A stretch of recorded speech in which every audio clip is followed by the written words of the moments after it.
Hello जी अस्सलाम वालेकुम I hope everyone is doing fine shine welcome to Mahi's lifestyle and welcome back to another मज़ेदार vlog start हो रहा है जी लास्ट फ्राइडे से मीन्स जो गुजर गया फ्राइडे उससे। तो भाई इफ्तारी में लेके आया था चौधरी चैपलिन का pizza creamy dreamy extra large.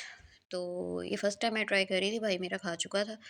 जो फ्लेवर्स वो ट्राई कर चुका था वो बहुत कह रहा था अच्छे हैं, लेकिन ये बस एवरेज टेस्ट में था।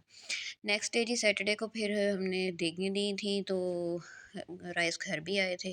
तो बस अफ्तार में थोड़े से फ्रूट सैलड के बाद थोड़े से राइस खाए थे और उसके बाद मुझे टेलर के जाना था। और इतना खूबसूरत मौसम था, ये चेक करें ज़रा। ऐसे प्यारी हवा चल रही थी, इस टाइम हल्की हल्की बारिश थी। और देखते ही देखते रोड पे इस कदर तेज़ बारिश स्टार्ट हो चुकी थी कि हम रास्ते में ही थे। और बड़ा ही मज़े का वेदर बन गया था। ये 19 रमज़ान की बात है। मैं यहाँ पे टेलर के जा रही थी, तो यहाँ पे भी सिर्फ ना जस्ट हल्की हल्की बूंदाबांदी थी, लेकिन विद इन अ मिनट और टू मौसम बहुत चेंज, इतना खूबसूरत बारिश के नज़ारे, तो मज़ा ही आ गया था। जाना मैंने एक दो शॉप्स भी विज़िट करनी थी, बट बारिश इतनी थी तो मैंने कहा नहीं, अभी सिर्फ टेलर का काम ज़रूरी है, वो करते हैं तो फिर घर चलते हैं। तो वहाँ से बस अपने पहने कपड़े पिक किए क्योंकि स्टिच हो चुके थे। टेलर की कॉल आई हुई थी, बट मैं सेटिस्फाइड थी बिकॉज़ मैंने उसको स्ट्रिक्टली इंस्ट्रक्ट किया हुआ है कि मेरे कपड़े डिस्प्ले नहीं करने। तो मेरे कपड़े वो स्टिच करके बैग्स में डाल के रखता है, तो इस वजह से मैं सुकून से जाके ना जब भी मेरा टाइम मिलता है मुझे, तो मैं पिक कर लेती हूँ। ट्यूसडे का मुझे आया हुआ था मैसेज कि आप ही कपड़े रेडी हैं, तो मैं सैटरडे को फिर लेने गई थी। खैर घर वापस आई तो एज़ यूजुअल जीतो पाकिस्तान। और ये गेम तो मेरा फेवरेट है। और उस दिन जी 75 लैक्स का निकला था प्लॉट।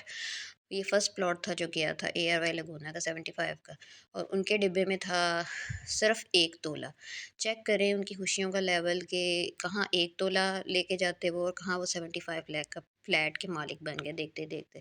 खैर आते हुए रास्ते में से भाई ने नाश्ता लिया था। तो ये बिस्किट्स किस किस के फ़ेवरेट हैं, मेरे तो ये बहुत फ़ेवरेट हैं, मिनी बिस्किट्स आइडियल वालों के। तो ये मैं लेके आई थी, मैंने कहा आप लोगों के साथ भी शेयर करती हूँ अपनी यूट्यूब फैमिली के साथ, और मुझे कमेंट्स में बताइएगा किस किस के फ़ेवरेट हैं ये बिस्किट्स। सो नेक्स्ट डे है यहाँ पे इफ्तार में फिर हमारे पास थे जी चिकन समोसे। चिकन समोसे के साथ ही फ्रूट सैलड।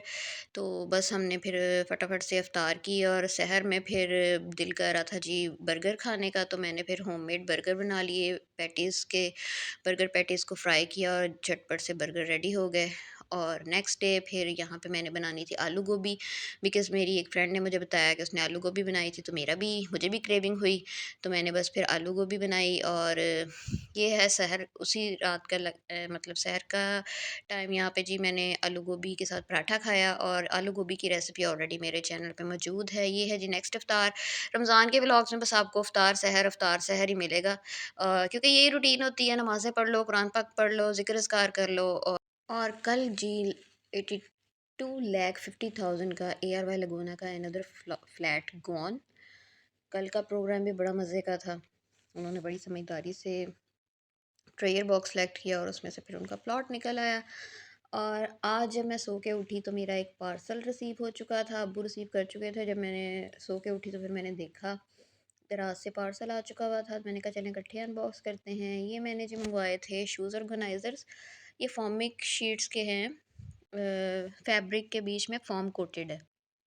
एक ऑर्गेनाइज़र में ऑलमोस्ट 12 पेयर ऑफ शूज़ रखे जा सकते हैं। और ज़िप साइड, 4 साइड पे ज़िप है, आप इसको खोलो और इसमें सेक्शनिंग बनी हुई है, आप इसमें 12 पेयर ऑफ शूज़ रख सकते हो। और ये साइड पे हैंडल्स बने हुए हैं, आप इसको चाहो तो अलमारी में भी रख सकते हो, बेड के नीचे भी रख सकते हो। Easy to carry, easy to handle है। तो अब मैं नेक्स्ट व्लॉग में आपको इसमें अपने ऑर्गेनाइज़ करके शूज़ दिखाऊँगी। अच्छा, ये आज शाम में 5 बजे का टाइम है। इफ्तार से पहले मुझे कुछ चीज़ें चाहिए थी किचन के लिए, थोड़ी-सी ग्रॉसरी मिसिंग थी, मैंने कहा इससे पहले जाके ले आती हूँ। सो मैंने घर के पास जो एसपी सुपर स्टोर है उसी को विज़िट किया। सबसे पहले हम लोग गए नाश्ता लेने आइडियल से। आइडियल से नाश्ता वग़ैरह लिया और उसके बाद फिर हम लोग एसपी गए थे और फिर घर आ गए थे इफ्तार, क्योंकि इफ्तार का टाइम हो रहा था। यहाँ पे आइडियल पे मैं भी थोड़े एस्थेटिक्स क्लिक कर रही थी। यहाँ पे मैंने एक केक पिक किया। इन चेक करें, वो केक को पीसेस करने लगा तो केक ख़राब। तो मैंने कहा थैंक गॉड के पीसेस करवाने के लिए दे दिया था तो पता चल गया। और यहाँ पे जी केक्स दिखने में तो बड़े अच्छे लग रहे थे, आई डोंट नो अब टेस्ट में कैसे हैं। नीचे बच्चों के डोरेमोन वाले बने हुए थे और ऊपर ये सारे ग्रीन एंड येलो भी अच्छा लग रहा था। तो पता नहीं अब टेस्ट कैसा था। मैंने कहा चलिए थोड़े से एस्थेटिक्स लग रहे हैं तो क्लिक कर लेते हैं। फिर वहाँ से आइडियल से हम लोग आ गए एसबी पे। रास्ते में से फिर मैंने फ्रेश जूस भी लिया। और आप सब लोग बताएं सबका रमज़ान कैसा गुजर रहा है। अब तो बस अलविदाई अयाम चल रहे हैं और अमूमन एक बात सुनने में आती है जी, मेहमान है रमज़ान, मेहमान है रमज़ान। दर हकीकत इंसान है मेहमान, क्योंकि रमज़ान ने तो क़यामत तक आते ही रहना है हर साल। और जो इंसान दुनिया से चले जाते हैं वो तादमे क़यामत कभी वापस नहीं आते, और ये एहसास बहुत तकलीफ़ दे है कि अपने प्यारे वापस नहीं आते जाके एक बार दुनिया से। लेकिन रहती दुनिया तक रमज़ान ने हर साल आते रहना है। बस दुआ ये होनी चाहिए कि अल्लाह ताला हमें अगला रमज़ान देखना नसीब करे और इस रमज़ान हमसे जो गलतियाँ कोताहियाँ हम सारे साल करते हैं हमारे गुनाहों को माफ़ कर दे और हमारी इबादतों को कबूल व मंज़ूर व मकबूल अपनी बारगाह इलाही में फ़रमाए। ये जी आते हुए हॉट शॉट्स हॉट विंग्स लिए थे और आइडियल से ये सैंडविच लिए थे जो कि बहुत बकवास थे, सिर्फ़ दिखने में ही अच्छे थे। बस यहाँ पे इफ़्तार वग़ैरह की और उसके बाद ये ग्रॉसरी कुछ कर की थी, भाई साहब ने लाके मेरे बेड पे ही सजा दी। अच्छा, मैं ना आज स्कॉच ब्राइट वालों के सेंटेड ग्लव्स इंट्रोड्यूस हुए हैं तो मैं वो लेके आई हूँ। ये देखें, ये चेक करें, मल्टीपर्पज़ ग्लव्स हैं। तो ज़ाहिर है ईद पे बर्तन वॉश करने पड़ेंगे तो फ्रेश मैनीक्योर ख़राब होने के चांसेस होंगे, तो ग्लव्स पहन के बर्तन वॉश कीजिएगा। बस जी, आज का व्लॉग यहीं तक था। आई होप आप लोगों को पसंद आया होगा। पसंद आया तो चैनल को सब्सक्राइब, वीडियो को लाइक और शेयर करना। मुझे और मेरी फैमिली को अपनी दुआ में याद रखना। अपना इन्ना सारा ख़्याल रखना। आऊँगी अगली वीडियो में। सबको जुम्मतुल विदा मुबारक। अल्लाह हाफ़िज़। Take care.